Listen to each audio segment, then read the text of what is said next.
Bonsoir, voici les titres de l'actualité de ce 11 février. Devant la Cour de justice de la République, les explications de l'ancien Premier ministre Laurent Fabius ébranlent les convictions de certaines des victimes. À Chamonix, l'état d'alerte contre les avalanches se maintient. Une 11e victime a été retrouvée. Les zones inconstructibles pourraient être redéfinies. Nouvelle zone d'éducation prioritaire, les ZEP. La ministre Ségolène Royal annonce 1 millier d'établissements supplémentaires concernés. Le président Bill Clinton ne sera pas destitué. Une large majorité de sénateurs cette nuit renoncera à le condamner. 49e festival du film de Berlin avec en ouverture une histoire d'amour entre une mère de famille allemande et une jeune journaliste juive à la fin du Troisième Reich.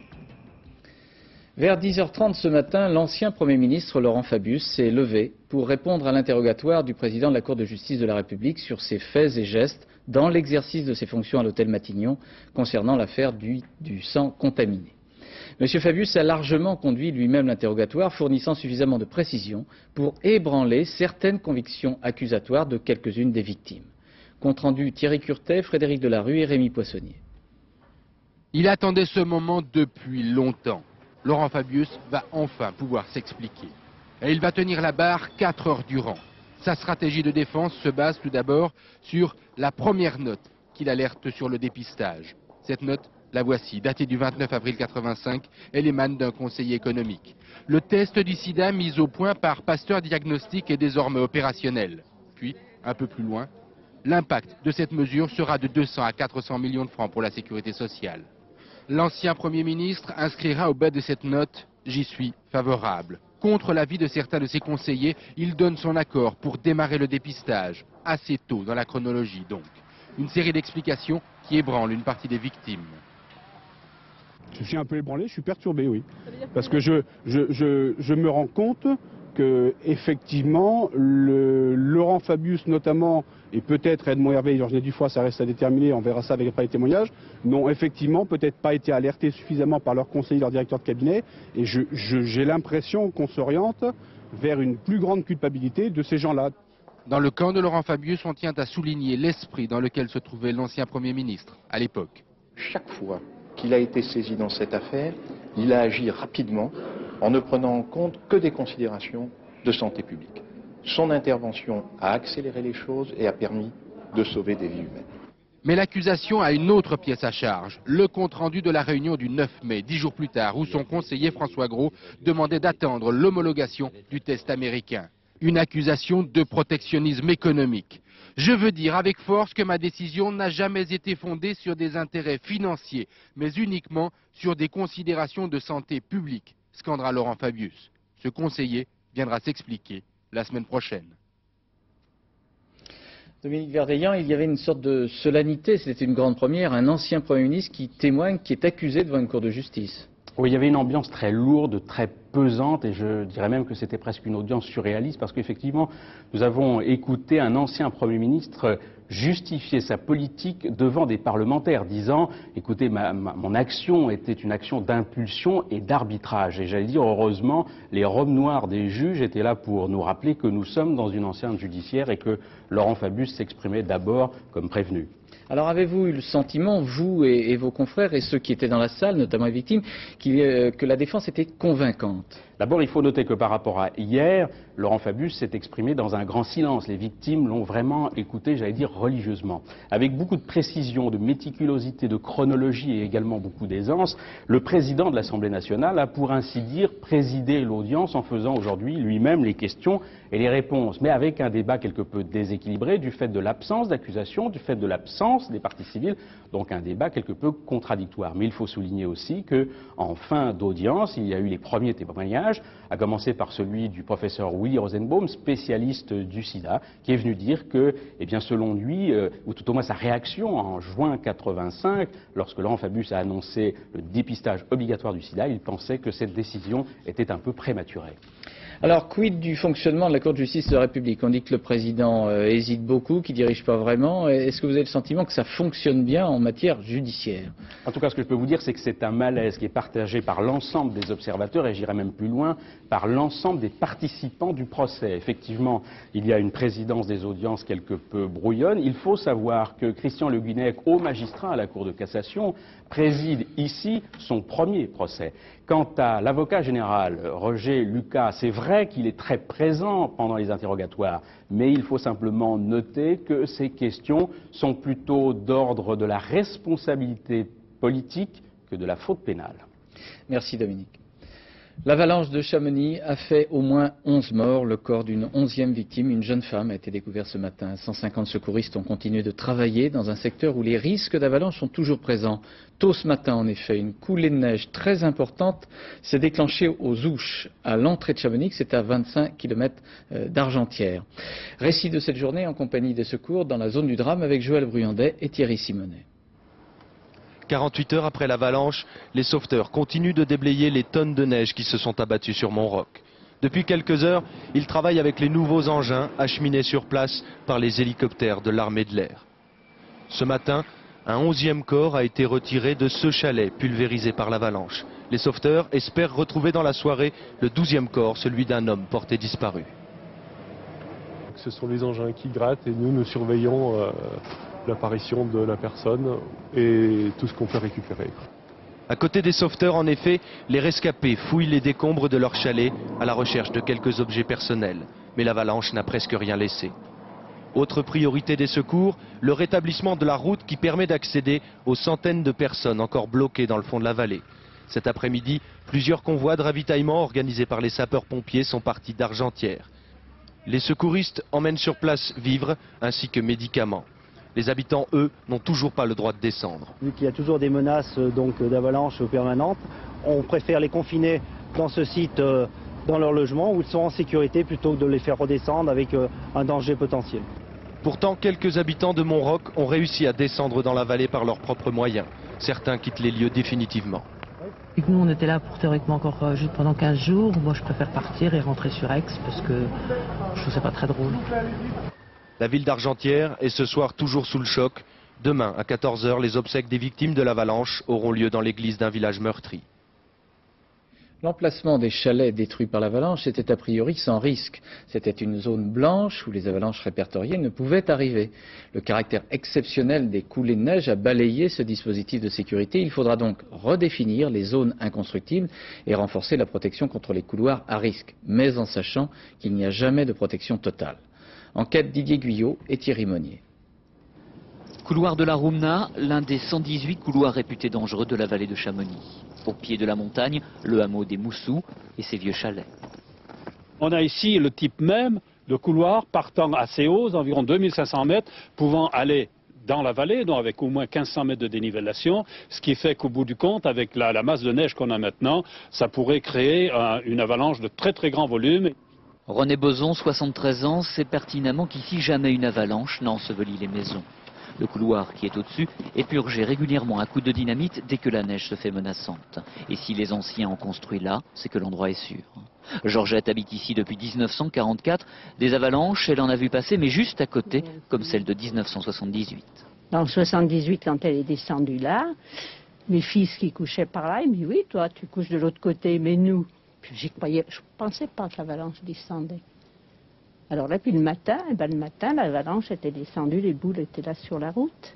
Le toit du voisin était arraché, là, il y avait eu différents ennuis. Et là, on a des morts dans les avalanches. On aime quand même notre montagne. Le cœur historique du hameau est sans risque, mais autour, des maisons ont été construites. Une douzaine de maisons édifiées en zone bleue, zone à risque. Et là, les propriétaires doivent prendre des précautions. Des permis de construire peuvent être délivrés en donnant certaines prescriptions à réaliser, c'est-à-dire doubler les murs du côté avalanche, ne pas faire de grandes ouvertures du côté avalanche, ce qui veut dire que ça les mettrait pratiquement à l'abri. Mais quelles que soient les mesures de protection, les autorités sont bien obligées de constater que devant la surabondance de neige, même les zones sûres deviennent problématiques. Ce risque est trop important pour être trop important ou très important, et que les mesures de sécurisation que l'on peut mettre en place, parfois sont dépassées. Et donc que l'homme, dans ces circonstances-là, ne peut pas tout faire. Dans la vallée, des maisons isolées ont été évacuées par précaution, mais sans pour autant céder à la panique. Benoît Duquesne, effectivement, on n'a pas cédé à la panique, mais il y a un désarroi perceptible, je crois. Oui, tout à fait. Il est presque palpable ici dans la communauté montagnarde. D'abord parce que cette famille de la montagne a été déjà plusieurs fois rudement touchée depuis le début de l'hiver, avec notamment la mort de Jean-Pierre Desvoissous, qui était un guide de haute montagne très apprécié ici. Ensuite parce que cette fois-ci, à nouveau, elle est touchée à travers les familles d'un pisteur, des grands montées et d'un guide. Et ensuite parce que, ma foi, cette mort, y compris pour la famille du Jura entièrement décimée, est intervenue là où on ne l'attend pas, où on se croit en sécurité partant d'avalanche, c'est-à-dire tranquillement chez soi dans son chalet. Alors est-ce qu'il y a effectivement un début de polémique sur le problème des zones constructibles ou non constructibles? Écoutez, ce début de polémique ici, on a du mal à le comprendre, parce qu'il faut savoir que Chamonix, dès 1946, a été la première commune de France à recenser, à répertorier ces couloirs d'avalanche et dire si ici on est sensible à ce phénomène-là. Ensuite, parce que le préfet d'Annecy n'a pas dit qu'il allait falloir revoir l'ensemble des critères de classification, mais simplement qu'à l'endroit où a eu lieu l'avalanche, il allait falloir revoir les zones bleues, blanches ou rouges, ainsi que les dispositifs de sécurité, une procédure qui, ma foi, est naturelle quand une nouvelle avalanche avec un nouveau parcours se déclenche. Et puis enfin, parce que, ma foi, la montagne bouge, elle évolue, elle vit, elle se réchauffe même au même rythme que la planète, et que de ce fait-là peuvent survenir des phénomènes météo extraordinaires comme en ce moment, et donc des avalanches avec des parcours différents, avec des puissances inégalées comme ça s'est produit avant-hier. Autrement dit, c'est presque impensif, mais il faut le répéter quand même, rien n'est jamais complètement prévisible en montagne. Merci Benoît.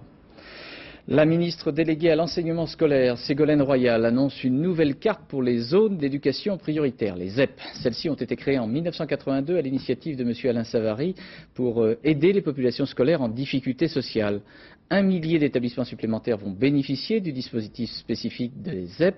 Voici les explications avec Hélène Hugues et Jean-Louis Bousser. C'était l'un des grands chantiers de l'éducation nationale, redécouper la carte des zones d'éducation prioritaire pour tenir compte des évolutions sociales. Une carte qui n'avait pas été touchée depuis 10 ans. Après 1 an et demi de négociations souvent difficiles, la nouvelle géographie se dessine, l'éducation prioritaire prend de l'ampleur. 1613 établissements entrent en ZEP, 640 en sortent, mais c'est pour intégrer les nouveaux réseaux d'éducation prioritaire dotés de moyens d'enseignement équivalents. Pour financer ce plan, 250 millions de francs cette année, 15 600 nouveaux enseignants seront affectés aux ZEP. Ils seront désormais 96 600 bénéficiant d'une indemnité spécifique pour enseigner dans ces établissements réputés difficiles. Des emplois jeunes seront également recrutés. Principales bénéficiaires, les académies d'Aix-Marseille, Nice, Montpellier, Toulouse et Créteil, qui englobent le département de Seine-Saint-Denis. Désormais, c'est 1 380 000 élèves qui relèveront de l'éducation prioritaire, soit 9% de la population scolaire. Et dans ces zones d'éducation prioritaire, des classes relais seront créées au nombre de 250 d'ici juin 2000. Une classe relais, c'est un dispositif géré conjointement par l'Éducation nationale et la protection judiciaire de la jeunesse. Il en existe plus d'une centaine actuellement en France. Les élèves sont souvent des jeunes sous protection judiciaire, violents ou déscolarisés. Pour eux, ces classes relais sont un peu une dernière chance. Voyez l'exemple suivant avec le reportage d'Hélène Vergne et Alain Locaccio.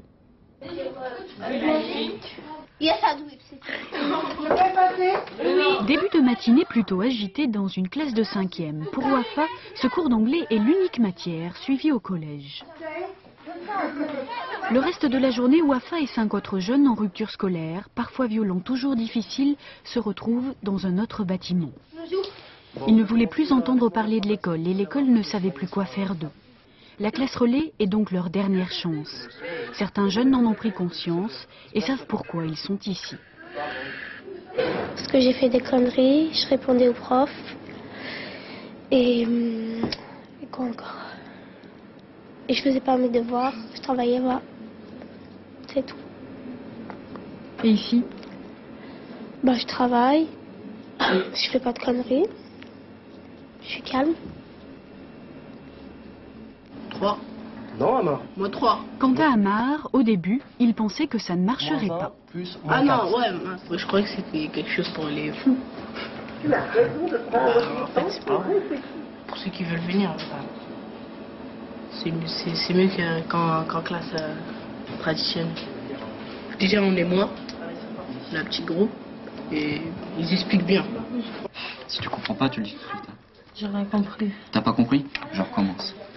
C'est le secret du dispositif relais, 3 adultes pour 6 élèves. Tout est fait pour que l'éloignement du collège ne soit pas perçu comme une sanction. Cette classe est avant tout un lieu d'apaisement et de remise à niveau.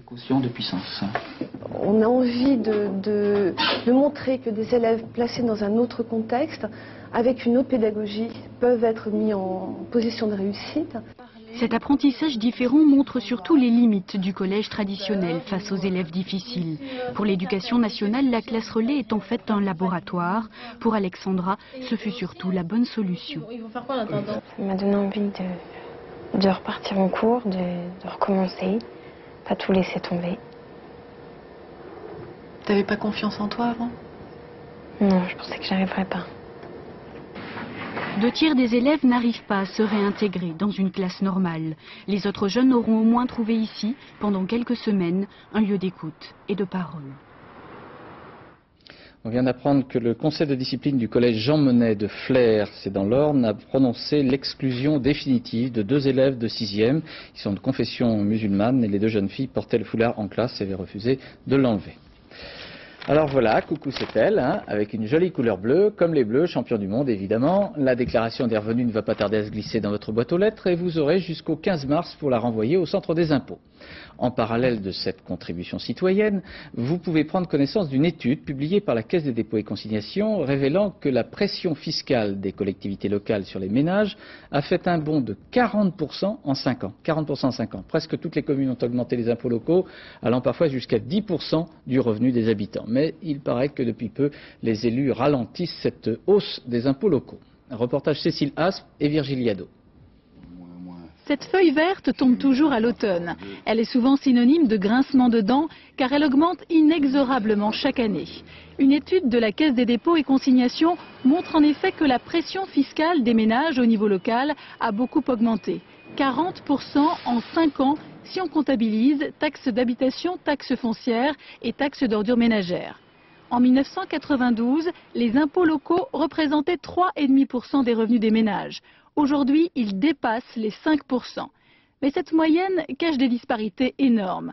Le poids de la fiscalité locale peut même atteindre 10% des revenus des habitants dans certaines communes. Les entreprises sont mieux loties, leur pression fiscale a augmenté de 2 points en 5 ans, soit une hausse de 17% de la taxe professionnelle.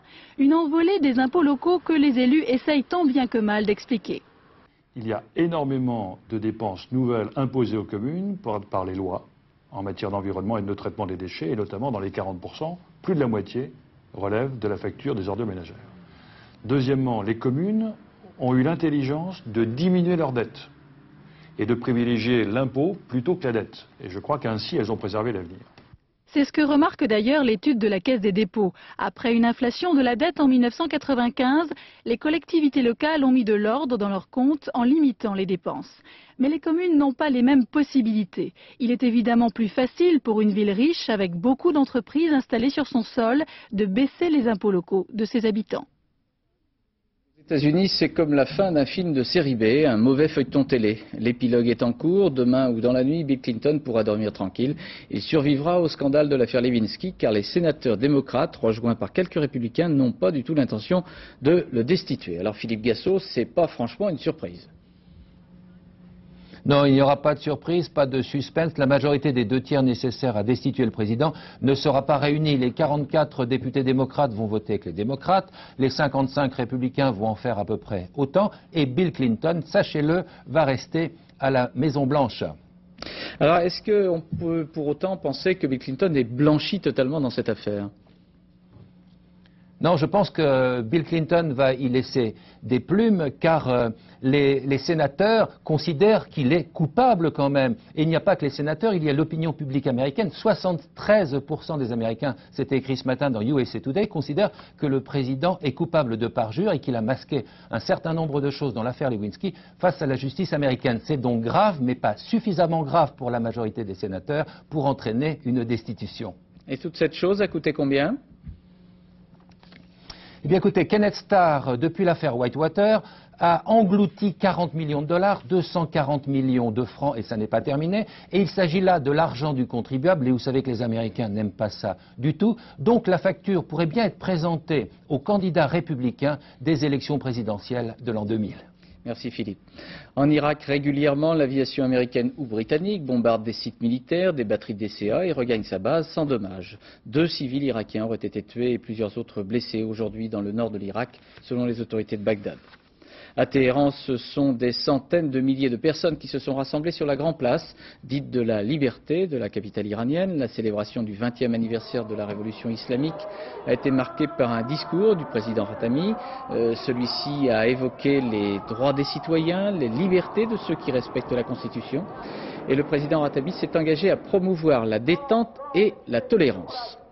Nos envoyés spéciaux Jean-Marc Ilouz et Jean-François Hoffmann ont suivi quelques-uns de ces participants à la célébration du régime iranien. L'un avait 20 ans en 79, les autres, des femmes, ont 20 ans aujourd'hui. Portrait croisé entre révolution et modernité.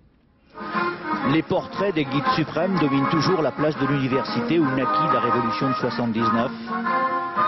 Mais aujourd'hui, les marches révolutionnaires semblent bien loin des préoccupations quotidiennes d'un Iran durement frappé par la baisse des prix du pétrole.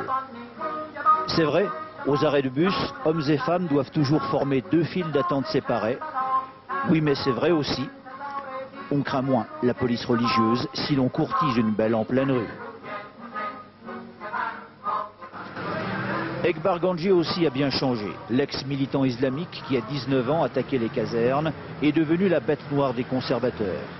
Musulman de gauche, il a fait plusieurs mois de prison pour avoir dénoncé publiquement, je cite, le fascisme religieux.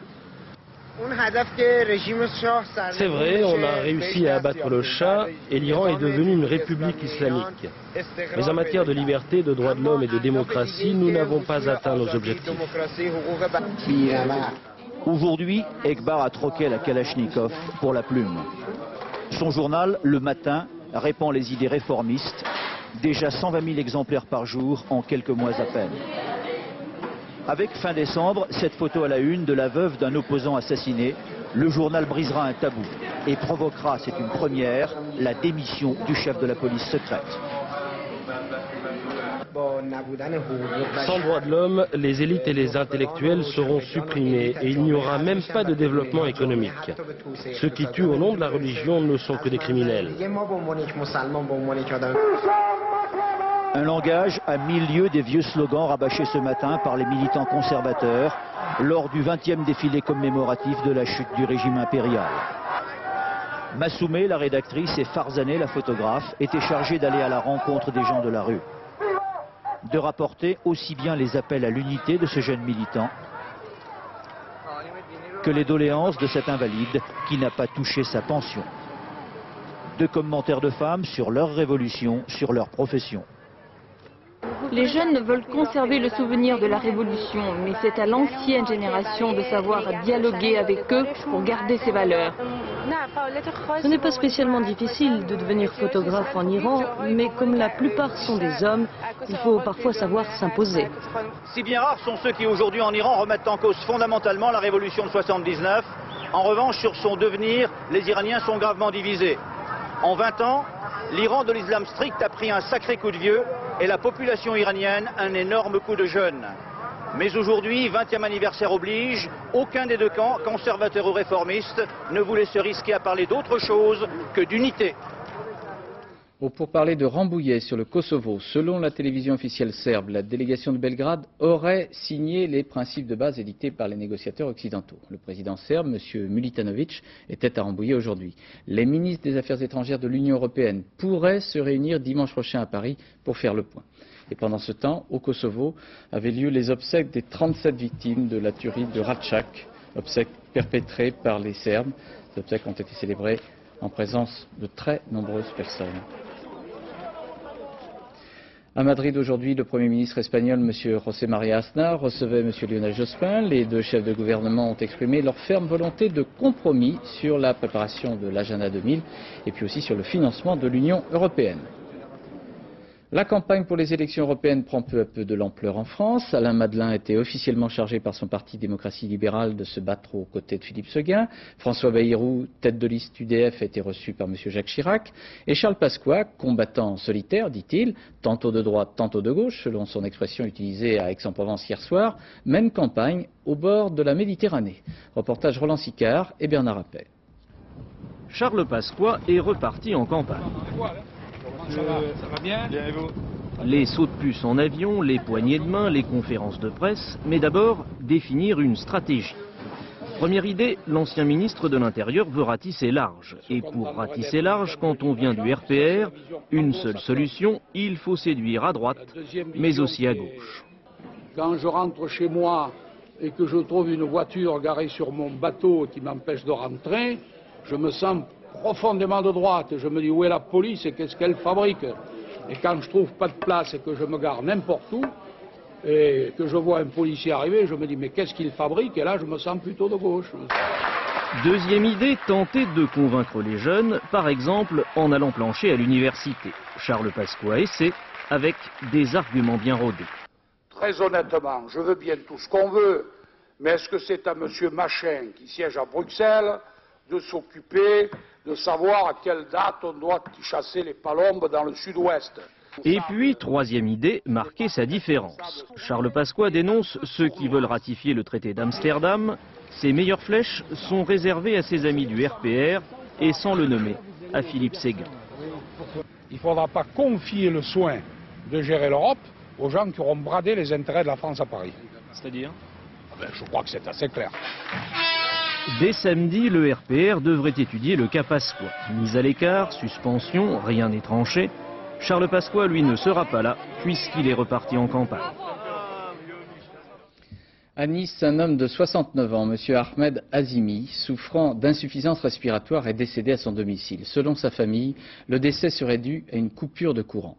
M. Azimi bénéficie en effet d'un appareillage composé d'un extracteur d'oxygène et d'un respirateur. Or, en raison d'une facture EDF non payée, dont le montant serait d'environ 900 francs, EDF a fait couper le courant. L'appareil respiratoire s'est arrêté, une autopsie est en cours pour confirmer les accusations de la famille. EDF se dit bouleversé. Enquête Olivier Théron et Diane Richard. Ahmed Azimi avait 9 enfants. Ils se sont tous réunis dans l'appartement du vieil homme pour commencer le deuil et essayer de comprendre. Ahmed Azimi vivait avec une assistance respiratoire et une petite pension. La facture EDF de décembre, 900 francs, il n'a pas pu la payer. Hier matin, un agent d'EDF passe chez lui pour une dernière sommation avant coupure. Sa femme est à Marseille, lui dans son lit malade, il n'entend pas la sonnerie ou il ne peut pas se lever. Alors l'agent coupe le courant. Mon père était malade, il était très malade. La veille, son docteur l'a vu, il avait une bronchite. Bon, je peux dire que c'est aussi à cause de l'électricité, parce que mon père ne peut pas vivre sans ces machines. Et surtout à ce moment-là qu'il était malade, il avait vraiment besoin de ces machines. Pour 900 francs est mort mon père. C'est quoi 900 francs? J'ai des millions bloqués à la banque, moi. C'est pas ça, c'est pas l'argent, je m'en fous. C'est mon père. À EDF, on ne comprend pas ce qui s'est produit. Ahmed Azimi n'est pas inscrit dans la liste des personnes à risque vital, il n'a pas saisi les services sociaux et il a refusé le service minimum de fonctionnement. C'est donc un mauvais payeur comme un autre. Tout le monde était d'accord pour dire non, pas de service maintien de l'énergie, le paiement le 1er février. Vous voyez que nous avons attendu jusqu'au 10 février pour pouvoir examiner à nouveau la situation. L'autopsie réalisée ce matin n'a pas permis de dire avec certitude si le décès d'Ahmed Azimi est lié à la coupure de courant. Et de nouvelles expertises seront pratiquées dans les jours qui viennent. L'enquête ouverte à la demande des familles devra aussi déterminer si oui ou non EDF connaissait la situation médicale d'Ahmed Azimi. Sa famille dit que oui, EDF dit non. Un réseau de banques de sang, de cordon ombilical et de sang placentaire vient de se mettre en place en France pour améliorer les traitements de centaines d'enfants et d'adultes, victimes notamment de leucémie. Il s'agit de pallier la pénurie de greffons de moelle osseuse. C'est une nouvelle technique à mi-chemin entre le don de sang et la greffe. Explication Benoît Thévenet et Bernard Connor. Dans cette glacière, une poche de sang au contenu plutôt inhabituel. Elle est destinée au laboratoire de thérapie cellulaire de l'hôpital Saint-Louis. Quelques heures auparavant, le sang a été prélevé avec l'accord de la mère sur le cordon ombilical d'un enfant qui vient de naître. Le sang du cordon contient des cellules appelées cellules souches. Elles sont très jeunes, donc malléables et capables de prendre la place de cellules adultes déficientes. Il y a quelques années, les chercheurs se sont aperçus qu'en cas de leucémie, on pouvait greffer du sang de cordon à la place de la moelle osseuse. Or, les greffes de moelle osseuse nécessitent une compatibilité parfaite entre le donneur et le receveur. L'avantage du sang de cordon, ou sang placentaire, est que le système immunitaire du nouveau-né n'étant pas totalement formé, on peut se permettre de faire des greffes qui ne soient pas strictement compatibles. Le bénéfice est de taille car aujourd'hui un leucémique sur 2 ne trouve pas de donneur de moelle. Les greffes de sang placentaire permettent de pallier cette carence. En laboratoire, les poches de sang sont conditionnées avant d'être congelées. On est obligé de rajouter un produit pour pouvoir conserver les cellules sans les endommager. Parallèlement, une série d'analyses permet d'établir le groupe sanguin et la présence ou non de certains virus. Des analyses qui sont renouvelées. 2 mois après, la mère et l'enfant sont reconvoqués, examinés par un pédiatre pour vérifier que l'enfant n'a pas développé une maladie ou une malformation ou une anomalie génétique. Le don de sang de cordon ne se fait que dans 3 centres en France, à Paris, Besançon et Bordeaux. Un 4e à Annemasse s'occupe seulement de la conservation des poches, possible pendant plus de 10 ans. D'ici 3 ans, la banque de sang placentaire compte avoir réuni plus de 5100 de cordons, suffisamment pour faire face à la demande. Au lendemain de la victoire de l'équipe de France sur celle d'Angleterre hier à Wembley, 2-0, les commentaires les plus élogieux vont à Nicolas Anelka, l'auteur des 2 buts. Il fut l'un des oubliés d'Aimé Jacquet pour la Coupe du Monde. Et bien maintenant, il est aujourd'hui l'avant-centre le plus performant des Bleus. Commentaire Florent Gautreau avec Jean-François Renaud. 19 printemps et un hiver souriant, Anelka a fait hier un grand pas en avant. Adoubé par les champions du monde, adopté par le sélectionneur, il est peut-être l'attaquant qui manquait au tricolore.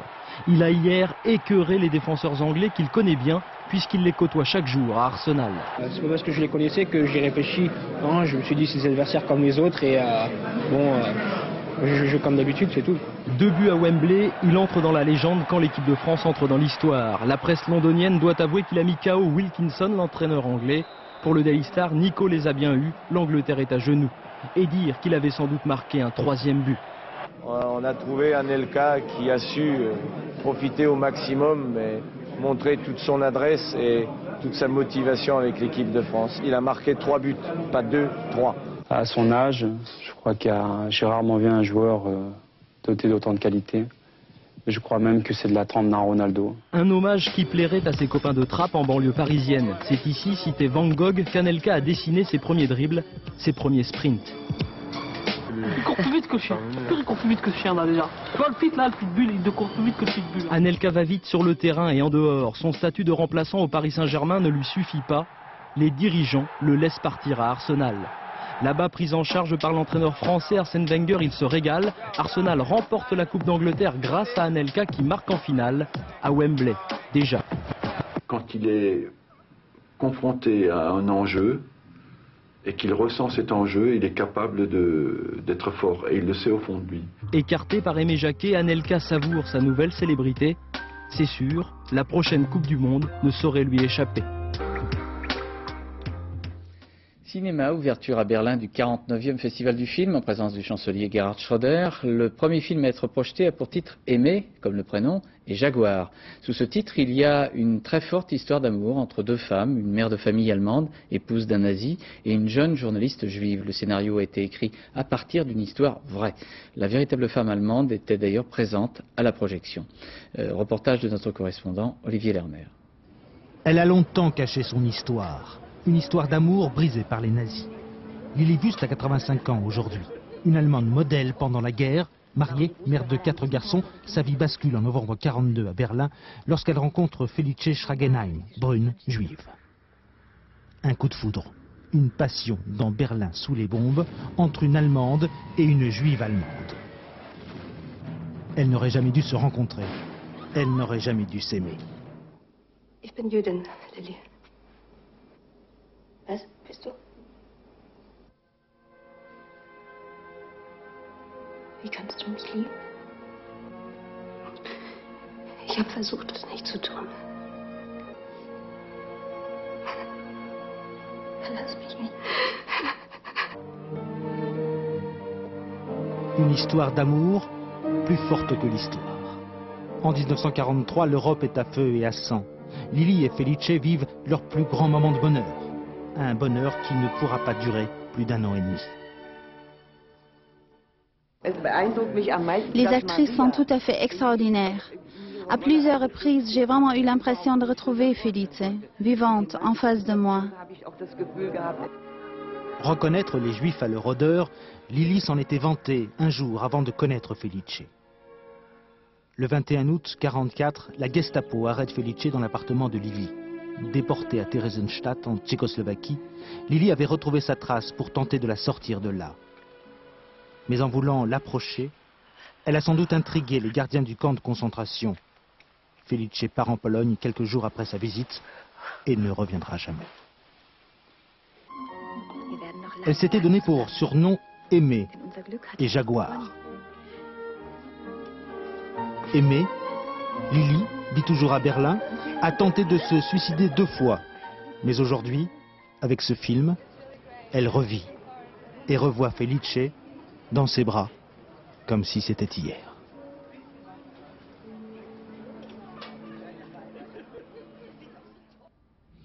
Nous arrivons à la fin de ce journal. Je vous rappelle 2 principales informations que nous avons développées. Tout d'abord concernant la Cour de justice de la République, les explications de Laurent Fabius dans la Cour de justice. Quelques-unes des victimes ont fait part de leurs troubles.